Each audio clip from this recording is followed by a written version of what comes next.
loss, you don't want that double whammy of one, having it play on you mentally, and two, then having to go into that gauntlet 0-1. This rematch week 1, who's better than us? But how about Monday Night Football? We got a good one, too. An NFC North showdown between the Vikings and Bears. J.J. McCarthy will take his first snaps of his career after missing his entire rookie season. He had a knee injury, guys. Meanwhile, we'll get our first look at Caleb Williams under new head coach Ben Johnson. And you can watch this all go down on ESPN in ABC. Lewis, do you think J.J. or Caleb's season debut is more intriguing? I think it's J.J.'s because of the fact that, one, he misses his entire rookie season with the meniscus injury after playing, I think 1 series or 2 series in that game against the Raiders. In his second season where he comes back, they don't have a real safety net underneath him, although Carson Wentz is there now as far as the number 2 quarterback. That's a safety net? Exactly. I'm saying they have no safety net. Okay. And Kevin O'Connell only plays him in 1 preseason game, 1 series. Again, because he believes that I know what I've got. I see it every single day. I've been with him for an entire year. I believe in this young man's process. I think he now, especially considering, Molly, all the things that he has at his disposal and all the weapons that he has surrounding him, this always, to me, even going back to last year when people thought Caleb had the best situation, this always was, to me, the best situation for a young quarterback. We just didn't get a chance to see it because he got hurt. But between Kevin O'Connell and with Josh McCown and with Justin Jefferson and with Jordan Addison, and with this offensive line that they have and with the running game that they have, this is the situation where you go, okay, quarterback, plug and play, stick him in here, and we start rolling. You are set up for success instantly. I think Kevin O'Connell is arguably top 2 or 3 in terms of quarterback tutors in the entire NFL right now, and their system is just tailor-made to get guys playing fast very quickly. I think this is the one. I think, without a doubt, J.J. has a lot of pressure on him. He needs to show out, and I think he will. Mad Dog? I got to give J.J. a little break, Lewis. It's his first ever game. He has a bad game. I can't go crazy. This is a big year for Williams. You know, last year he was sacked 68 times. That's the 3rd most in the history of the NFL. 16 more than anybody else. He was terrible.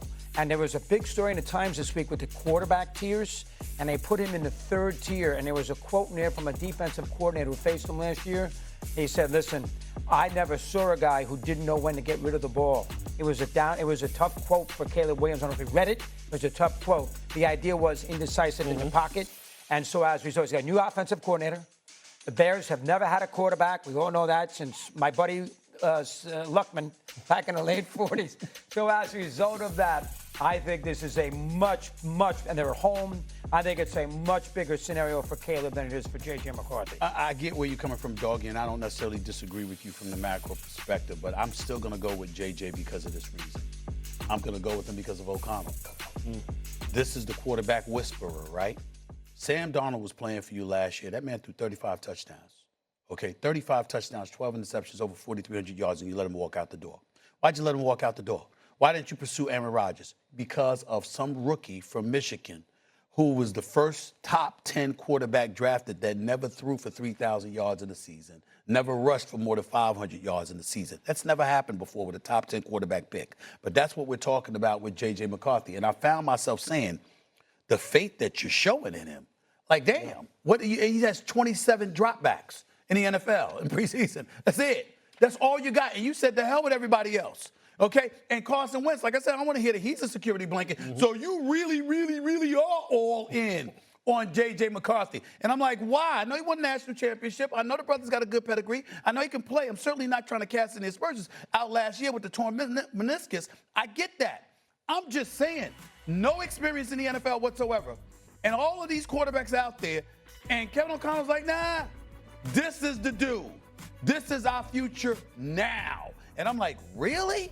What is he seeing that none of us are seeing? Obviously, he's practicing with the man every day. I'm like, what's he seeing that none of us have seen? I can't wait to see J.J. McCarthy. You got Justin Jefferson. You got Jordan Addison after this 3-game suspension. You got T.J. Hockenson. You got some players now.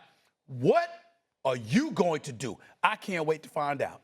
I really can't. It is a big all-in type of move that they made on this man. But they traded up to number 10 to get him.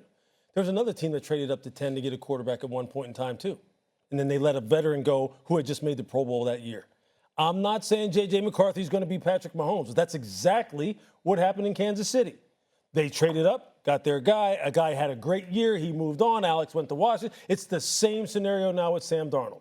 It's it. And they're turning it over to him. Now, Patrick did show during that year, his rookie year, late in the season, that, when he got a chance to start, that this guy was the future. And they knew it from day one.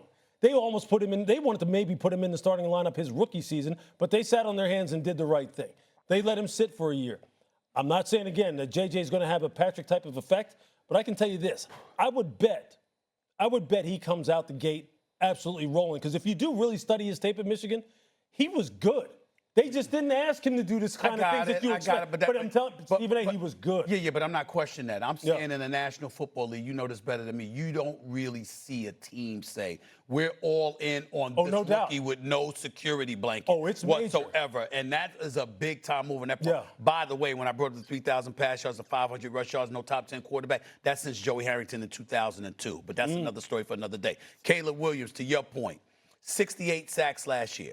Quarterback in the league. Nobody did more. Responsible for his own 17 sacks, they said. Responsible, holding on to the ball too long, etc.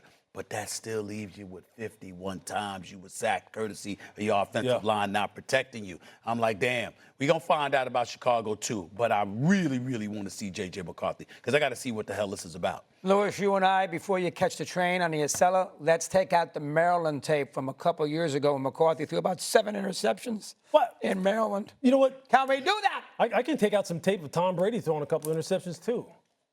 You can always cherry pick, dog. You can always find some good tape or bad tape to support whatever your opinion is. That's what he does. I know. I'm hip to what he does. He's not consistent with this. It depends on who you like. It depends on who you like.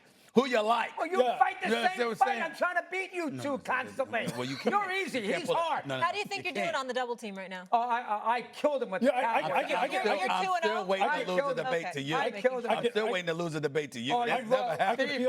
I can feel Dog's body language. He's kind of like this. He's kind of No, timid. Yeah, he's worried. I am not timid. All right, we're leaving it there, guys. When we come back on First Take, we'll be handing out our first grades of the NFL season. How exciting. After the break, Stephen A's top 5 teams in the NFL. It's fluid, everybody remember. And in the NBA are the Clippers in hot water, with new details emerging between Steve Ballmer and Kawhi Leonard finding a contract workaround. We'll discuss. Get in on ESPN Bet's Play of the Week promo this football season. Win a 3-leg parlay on Week 1 action for your chance at a share of $50,000 in bonus bets and automatic rewards. Visit the ESPN Bet app for more details. I'm being told this is Limu Emu from Liberty Mutual, who helps save you hundreds by customizing your car insurance. And his partner, Doug, is the gentleman under the